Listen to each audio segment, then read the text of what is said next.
Another big story this week in hip hop. Our favorite rapper, Andre 3000, Okay.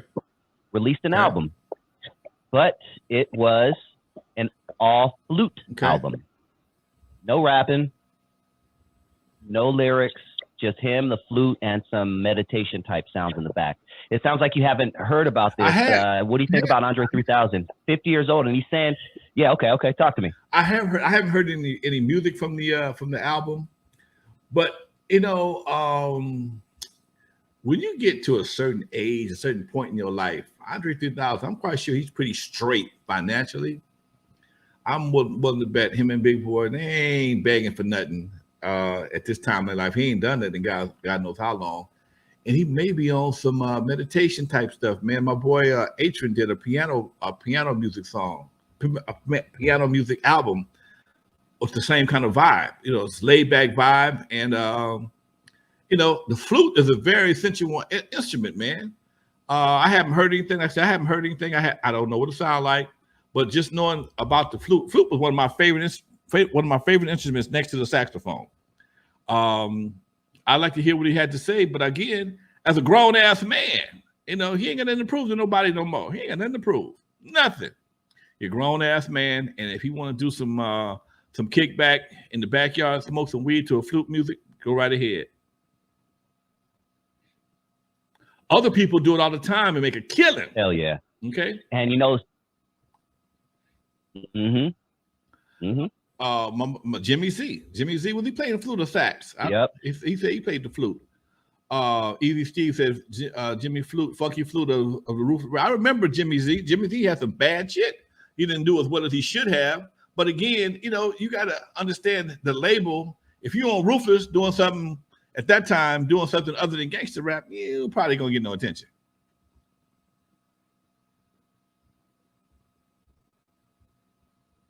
Yep. I heard this quote, Lonzo, and it immediately made me think about you, from Derek Muhammad. He posted regarding Andre 3000. I'd rather see a rapper on an album cover with a flute than one with an AK. Hey. Can't get mad about that one, Doc. You know, dude, we've been doing this shit for 35, 40 years, maybe 50 years now, killing each other, dude. And we ain't got nothing better to do. You would think in the music game that wouldn't be a big problem. You know, you would think by now we would have evolved into something else, but it's only getting worse. You know, you would think with all the time, with all these kids who've watched all this violence and death in the hip hop industry, somebody would, you know what, I'm gonna do something different. I'm gonna grab me a guitar, grab me an instrument, whatever the case may be. And there are some folks out there that's as bad as shit when it comes to music on these bass, guitar, flute, saxophone. But for whatever reason, you don't hear them. They don't get record deals. And you would think with the industry being as open, the internet making it as a level playing field that it is, it would be a lot easier for somebody with that kind of talent to be exposed. But for whatever reason, that shit gets choked out and the bullshit gets pushed. And, you know, that's just, that I'll say something right there that, you know, it's more to it than just making some good music.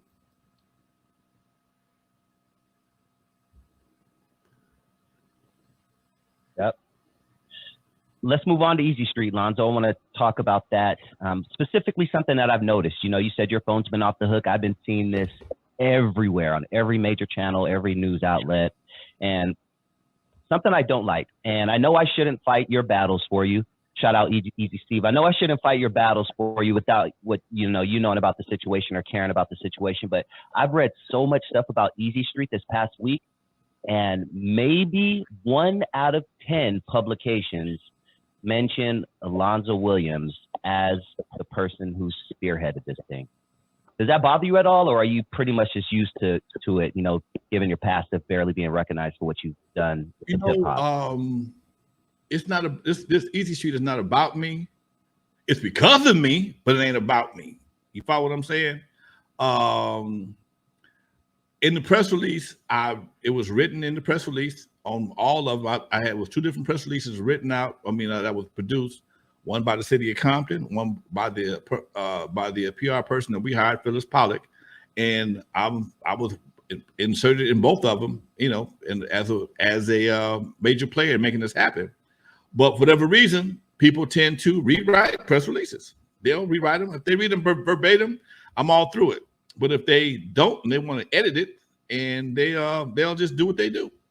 Now, it can get kind of frustrating. You know, it can be. That's why I don't expect shit from nobody, dude. I just do what I do, and I got to grind for mine no matter what. Because I don't sing, I don't rap like I used to, and there is no value in the behind the scenes things that people do. You know, you would think that people like Kool Herc would got more of a recognition. You would think that Russell Simmons would get more recognition, but the executives that make the stars, that make the records, they don't get the same recognition. The people that make the get the street, that stood up, you know, talk to the city council, made it happen, do the research to find out what, they don't really pay that no attention. It's just like anything else in the hip hop industry. Bullshit gets noticed a lot faster than real shit. Okay, bullshit goes to the top of the food chain. Bullshit kind of hangs at the bottom with the sediment. Okay, so I'm kind of used to it, but again, I'm not gonna let that bother me, because I'm gonna do a documentary on this shit called Road to Easy Street. So they'll know who did it. They might not tell you, but I'm gonna damn sure let them know, because at one point in time I ain't gonna be here. One point in time I ain't gonna be here, but I'm gonna leave a damn trail of shit so damn thick you can't get it twisted if you wanted to. I had something happen the other day, man. I'm telling you honestly, it happened to me just the other day. My neighborhood is being declared something like a historical neighborhood. So many people from back in the day had significant houses over here. Maury Wills used to play for the Dodgers, and the James lived here. Patrice Rushen lived over here. Paul Jackson Jr. These are real musicians that came from this neighborhood. Not to mention, Ike Tina Turner had a house over here. Rosie Greer, and the house that I own, I bought it from Johnny Otis. Okay, Johnny Otis was the godfather of soul music back in the day, and this is the same house that is from Straight Outta Compton. So the city councilman for the area was going to made a proclamation on the floor of the City Hall of Los Angeles. They called me that morning. Mr. Williams, the city councilman, will be doing a presentation for the city council. How do you want your house to be named? I said, it's the Johnny Otis house / N.W.A. house. Okay. Oh, that's very simple. Johnny Otis house / N.W.A. house. Okay. And I saw the video. He says, it's the Johnny Roseboro house, N.W.A. house. God damn. They called me and told me what they want. But I told them what I wanted to say. She wrote it down, and they still said it wrong. And that's what they were